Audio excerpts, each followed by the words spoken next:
នេះគឺជាលេជិនមួយរូបទៀតហើយពីកីឡាករបាល់ទាត់បាទនេះគឺជាជីវប្រវត្តិរបស់អាបធ្មប់បាល់ទាត់លោករ៉ូណាល់ឌីញ៉ូដែលមានរហស្សនាមអាបធ្មប់នេះដែរបានពី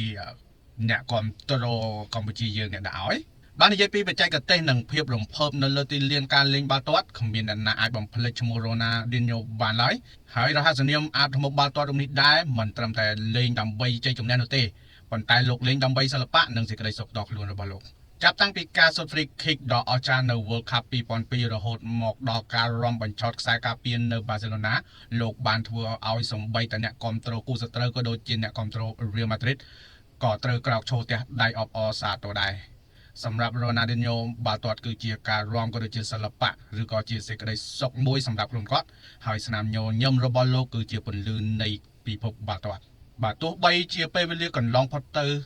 ប៉ុន្តែបច្ចេកទេស flip flap ឬក៏បច្ចេកទេសការញាក់និងបញ្ជូនបាល់ដោយមិនមើលគោលដៅឬក៏ no looking pass